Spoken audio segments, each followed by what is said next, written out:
Greetings! In this video I'll be painting an Intercessor of the Crimson Talons chapter. I have used a pauldron from the Deathwatch Veterans kit, specifically the one that's typically used to represent the Brazen Claws. However, the Crimson Talons use the same marking, just with different colours. The remainder of the parts are from the standard Primaris Intercessors kit. After assembly, I primed the model black. The first step was the base coat. I thinned down some Mephiston red and applied a number of coats, waiting for the first coat to dry before applying the next.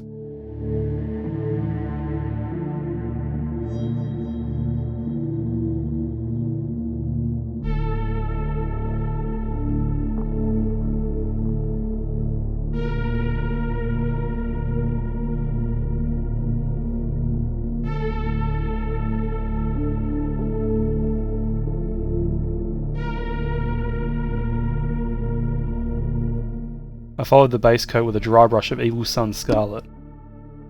The Crimson Talons display a darker red, so I didn't want to go too strong with the reds at this stage. I had planned to do some manual highlighting later though if it was necessary.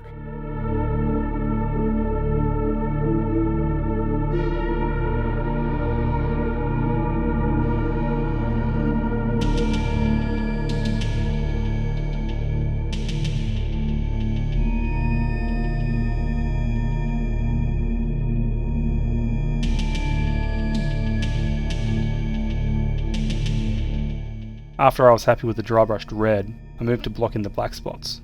The gun, undersuit, and power pack cabling received a base coat of Black Legion.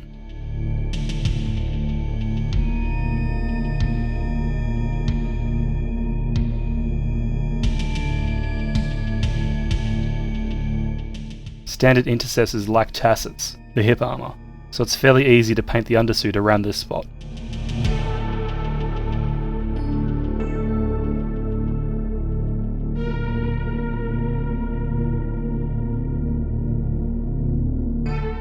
While I got the Armorial from the Deathwatch kit, I still need to apply tactical marking on the opposite pauldron. I prepared the surface with Ardcoat, gloss varnish. This should help prevent the transfer leaving a visible edge. I switched to Leadbelcher to base coat the metallics. I wanted to go slowly with this one for some reason. It took quite some time to finish the base coat.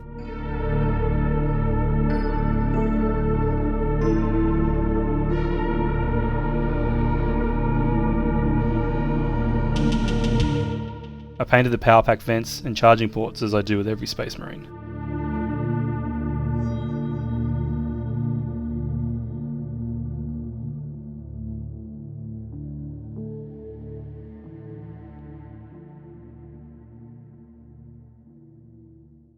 The Armorial has a white background, so I used Ulthuan grey as a base coat.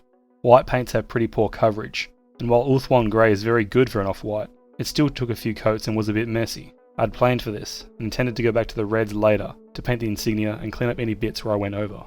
Imperialis and Aguilette were also base coated with Ulthuan grey.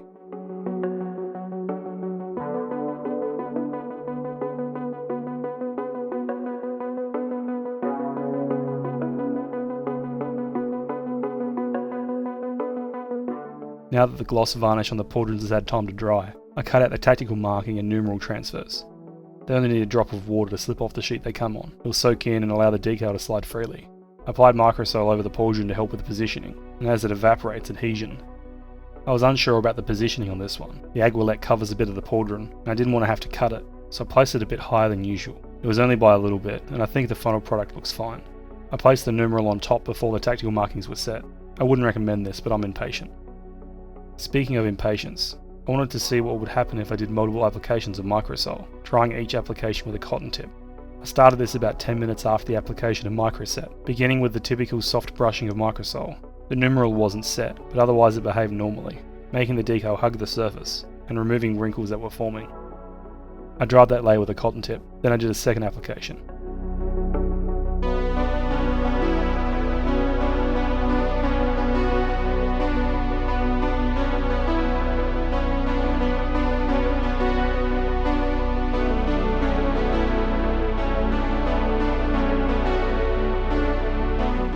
Instead of varnishing with my airbrush, which requires a thorough cleaning after each varnish, I tried a thin coat of Lamian medium to seal the transfers in. This worked just as well, without the hassle of having to clean varnish out of my airbrush.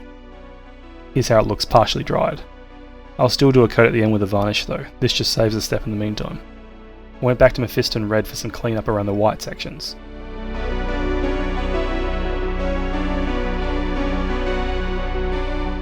I slowly and carefully repainted the pauldron trim too.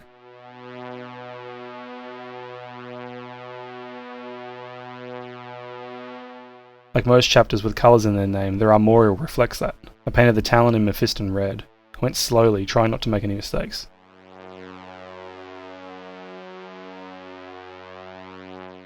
I switched to Corax white to layer up the previously applied Ulthuan grey. The intention here is to increase the whiteness to closer match the transfer on the other pauldron. The camera, however, struggles with picking up the difference.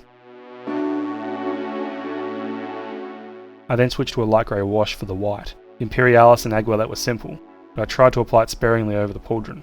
The other shoulder pads have little panel cutouts, so I wanted that to be more emphasised, while also shading the overall edge. It's not great, maybe the enamel would have done a better job for this.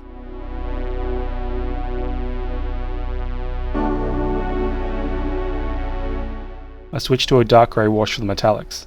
This wash goes on so easily and just looks great. It's always satisfying to see the change it makes for the metal.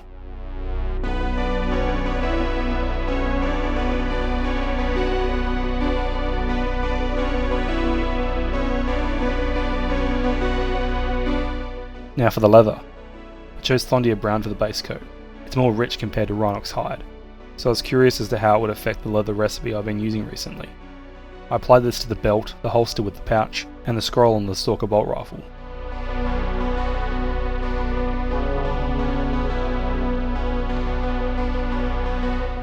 I also tried to apply some small chipping effects, just dotting the brush along some of the edges.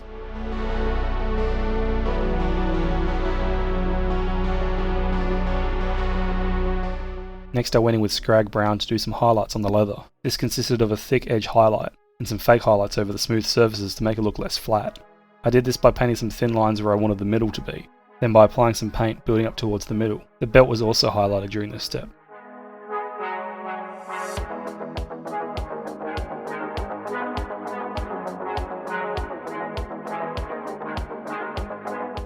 The final highlight is Deathclaw brown.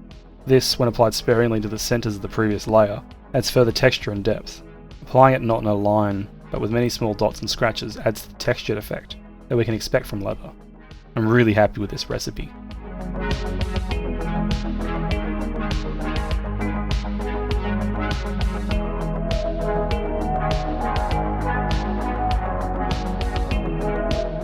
With the leather complete, I moved on to the skull on the right pauldron.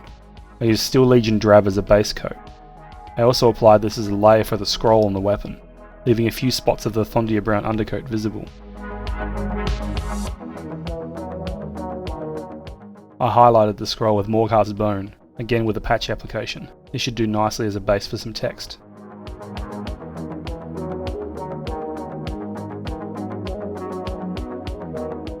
I also layered up the skull a bit, hitting most surfaces but trying to leave the recesses as the previous colour.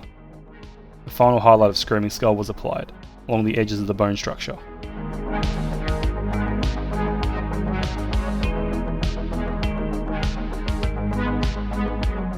I switched to Mechanicus Standard Grey to highlight the Stalker bolt rifle. I find it difficult to highlight weaponry for some reason, but I tried my best.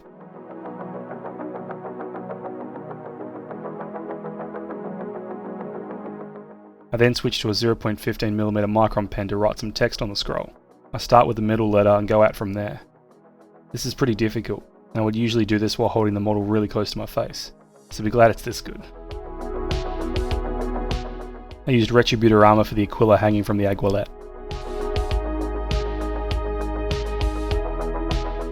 Now onto the eye lenses. I base coated them with Warpstone Glow. It took 2 coats to get full coverage. I also did one of the lights on the wrist with this colour, as well as an attempted glow effect. The green was highlighted with Moot green, aiming to paint the middle of the lens towards the nose. The wrist light received the same treatment. Now for the company marking. The Crimson Talons denote their company via markings on their left knee pad. I copied the marking shown on the colour plate, a yellow diagonal stripe, which should represent second company. I used Averland Sunset for this and the other wrist light.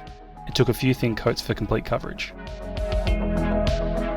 I then switched to Aerial Yellow to layer up the Averland Sunset, hoping to increase the overall brightness.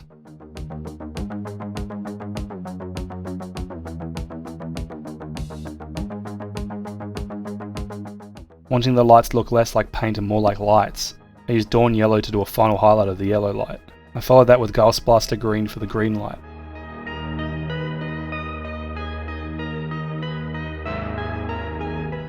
I then switched back to Sunz Scarlet and blocked in the lenses on the scope.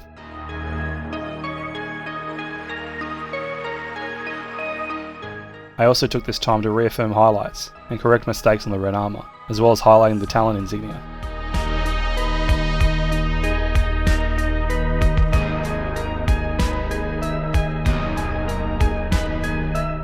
The scope lenses received some highlighting. Wild Rider Red, followed by Lugganath Orange, was used to make it stand out.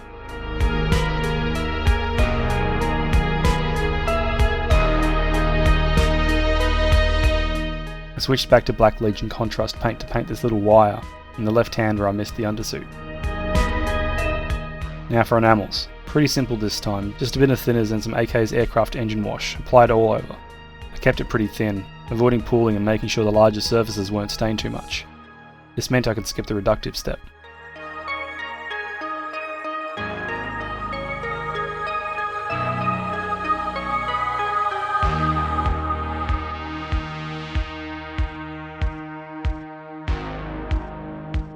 After it was dry enough, I painted these cables I'd forgotten with Sunz Scarlet.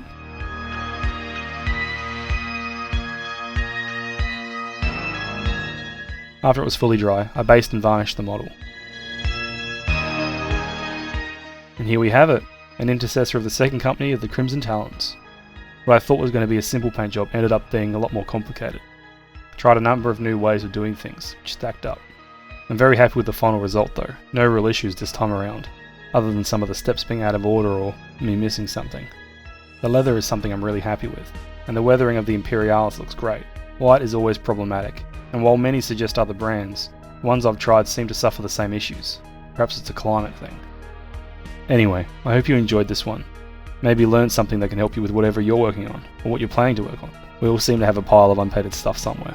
Got a few pauldrons ready to print for some of the requests you guys made in the comments, so if you have any suggestions about what chapters you want to see painted next, now's the time to leave a comment so I can prepare them for the next batch. Either way, that's all I've got for now. Hope to see you in the next one.